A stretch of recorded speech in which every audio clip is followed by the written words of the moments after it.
Lecture number 1, Stylistics, Scope, Tasks, and Interdisciplinary Links. Welcome, students. Today we begin our exploration of stylistics, a field that allows us to go beyond the surface of language, to uncover hidden meanings, emotional layers, aesthetic intentions, and the mechanisms that shape not only what is said, but how and why it is said. Stylistics is the intersection where linguistics meets art. It's not limited to analyzing poetry or novels. It operates in journalism, advertising, political speech, legal writing, business communication, and even casual conversations or social media posts. It allows us to read critically, write precisely, and speak meaningfully. Let's begin with a simple demonstration. Consider the following 3 sentences. Would you mind closing the window?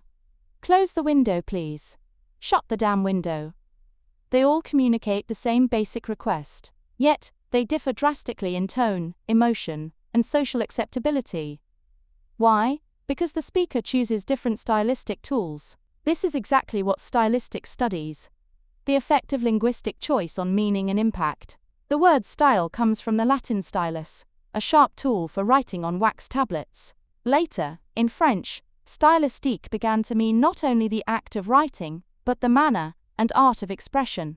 In contemporary linguistics, stylistics refers to the systematic study of linguistic variation and the functional effects it produces in communication. In short, stylistics scratches below the surface of language to reveal the writer's or speaker's intentions, conscious or unconscious, and the effects they have on the listener or reader.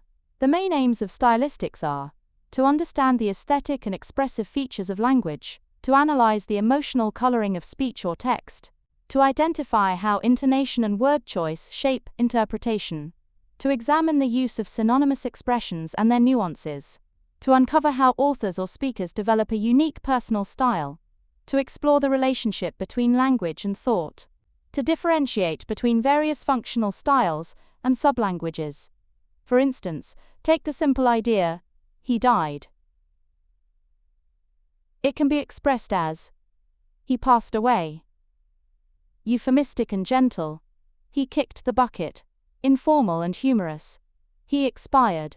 Clinical and emotionally distant, he found eternal peace. Poetic and solemn. These aren't just lexical choices, they are stylistic shifts that redefine the emotional experience of the reader or listener. Stylistics is usually classified into several major branches.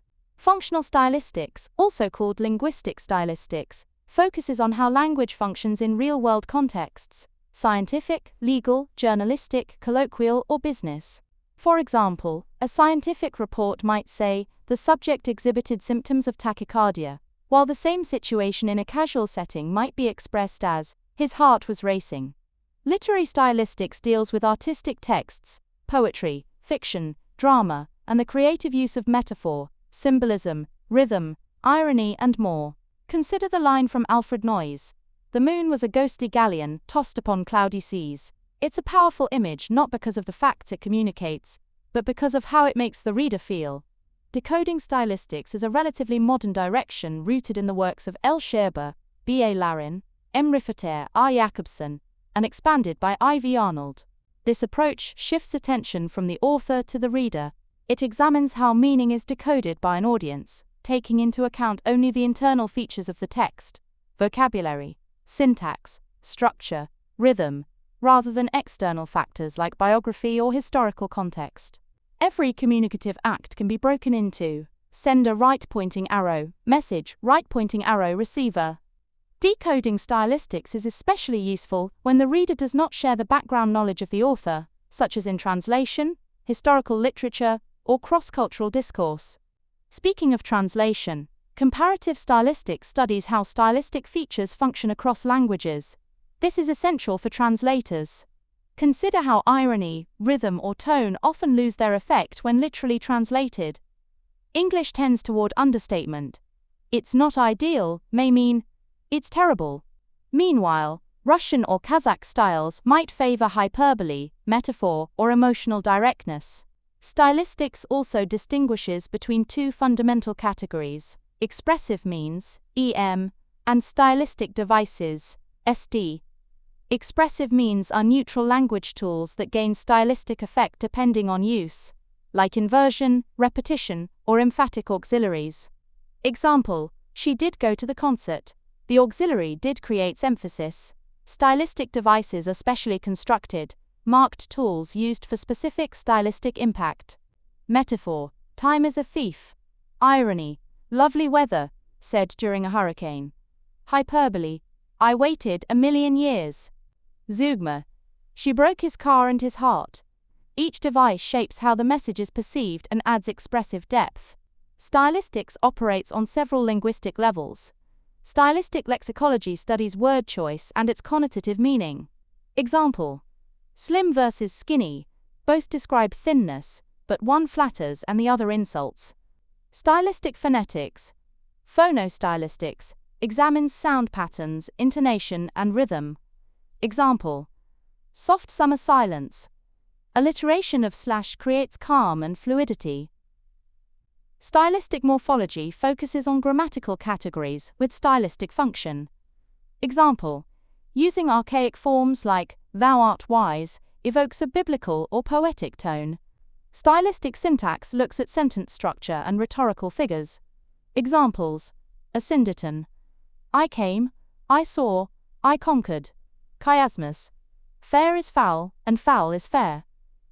A foundational scholar in the field, I.R. Galperin, defines stylistics as a science that pursues two major aims. 1. The study of expressive means and stylistic devices of the language. 2. The analysis of types of text, discourse, which differ based on their communicative purpose, also known as functional styles. Galperin described 6 core functional styles: scientific, objective, formal, logical; official, bureaucratic; impersonal, highly standardized; journalistic, dynamic, emotionally colored, persuasive; publicistic, argumentative, often rhetorical; colloquial, spontaneous, informal, emotionally rich; literary, subjective, artistic, aesthetically layered. Let's apply this practically. Take the phrase, she left him, and see how it transforms. Scientific, she terminated the relationship. Official, the subject discontinued the union. Colloquial, she dumped him. Journalistic, the celebrity couple split unexpectedly. Publicistic, she walked away, for good. Literary, she vanished from his world like a storm, receding over dark waters. Same content, radically different expression. Why does this matter? Because stylistics is not just a theory, it's a toolset for real life.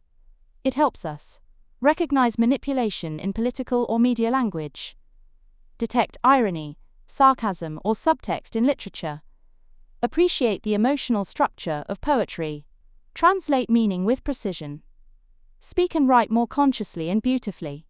Whether you are studying to become a linguist, teacher, translator, journalist, or simply someone who appreciates language, stylistics gives you depth, clarity, and power.